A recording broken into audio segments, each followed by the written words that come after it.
네, 자리를 정비하시고 제171차 원내대책회의를 시작하겠습니다. 이인영 원내대표의 모두 발언입니다.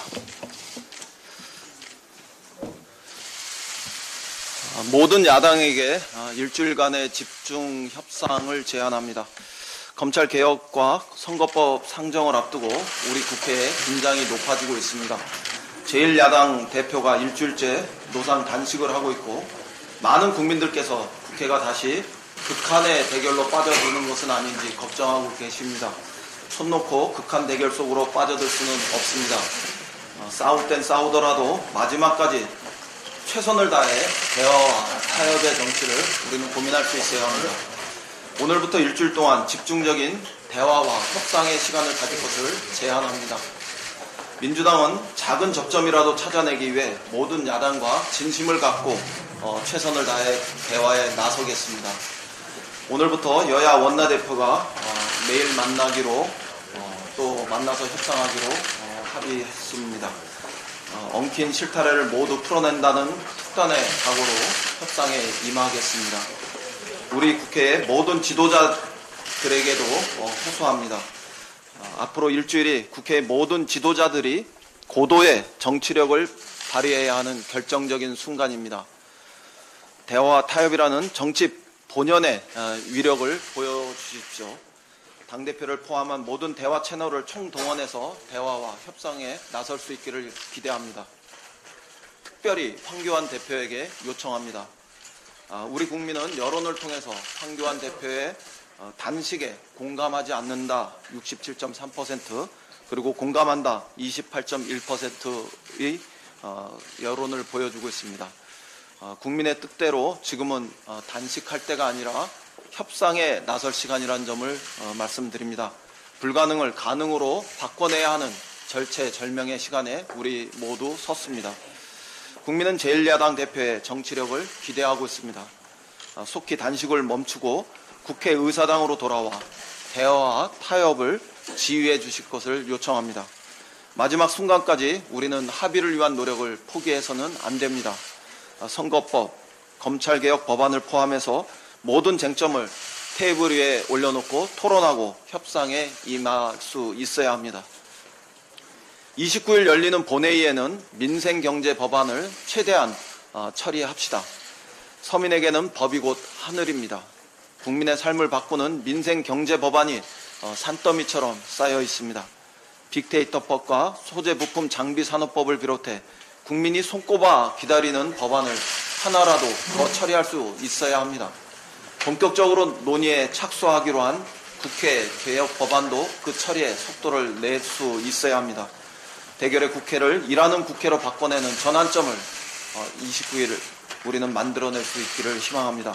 무엇보다 기한이 딱 일주일 남은 예산 심의도 속도를 낼 수 있기를 희망합니다. 자유한국당을 비롯한 모든 야당의 화답을 기다립니다. 일본 정부의 반성을 강력하게 촉구합니다. 어렵게 일궈낸 한일 기본 합의 정신이 일본 정부의 엉뚱한 언론 플레이를 통해서 진흙탕 속으로 다시 빠져들고 있습니다.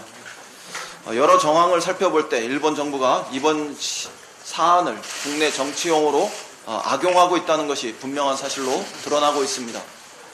일본 정부는 이중 플레이가 소탐 대실이 된다는 점을 분명히 명심해야 합니다. 속 좁은 이중 플레이가 당장은 일본의 국내 정치 상황을 개선하는 데 도움이 될지 모르지만 한 번 잃은 신뢰는 불치의 상처로 남을 것이라는 점을 분명하게 경고합니다. 국제사회가 일본 정부를 냉정한 눈으로 지켜보고 있습니다. 시간이 많지 않습니다. 일본 정부의 성실한 약속 이행을 강력하게 촉구합니다. 야당도 국민 불안을 부추기지 말기 바랍니다. 자유한국당이 아베 정부의 나팔수를 자초하는 일본 언론과 동일한 시각으로 이 사안을 바라봐서는 절대 안 됩니다. 우리 정부는 원칙 있고 일관된 협상으로 수출 규제 재검토라는 일본 정부의 전향적 자세를 이끌어냈습니다.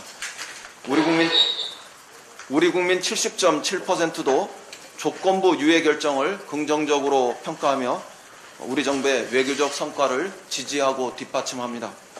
우리나라에서는 자유한국당과 일부 언론만 일본 정부와 맞장구를 치고 있는 꼴입니다. 안보와 국익에는 여야가 따로 있을 수 없습니다. 자유한국당은 무분별한 정략적 비난을 멈추고 국익을 위해 함께 지혜와 힘을 모아주시길 당부드립니다. 한 아세안 특별 정상회의가 동아시아 번영의 새로운 공동체를 만드는 디딤돌이 되길 희망합니다. 아세안 공동체는 인구로 세계 세 번째, 경제 규모로 세계 다섯 번째입니다. 아세안은 2015년 12월에는 정치, 경제, 사회, 문화 전 분야의 통합을 선언하기도 했습니다. 세계가 아세안의 역동성과 엄청난 잠재력을 주목하고 있습니다. 우리 정부는 대외 리스크를 분산하고 새로운 시장을 창출할 방안을 지속적으로 모색해 왔습니다. 그렇게 해서 찾아낸 답이 바로 아세안입니다. 아세안은 우리에게 중국 다음으로 큰 경제 파트너입니다. 이번 특별 정상회의는 아세안 공동체와 협력 관계를 공고하게 다져 공동 번영과 영내 평화를 실현해 나가는 출발점이 될 것입니다. 첫날인 어제 아세안의 리더 국가인 인도네시아와 포괄적 경제 동반자 협정을 타결하며 신남방 진출에 날개를 달았습니다. 인도네시아의 새 수도에는 우리의 기술과 경험으로 스마트 시티를 구축하기도 했습니다. 내일까지 열리는 이번 정상회담은 훗날 대한민국과 아세안이 함께 도약의 뜀틀 위에 올라선 역사적인 순간으로 기억될 것입니다. 민주당은 우리가 아세안과 함께 번영의 공동체를 만드는 꿈을 지지합니다. 이번 정상회담이 끝나면 후속 과제를 성실하게 뒷받침하겠다는 약속을 드립니다. 이상입니다. 네.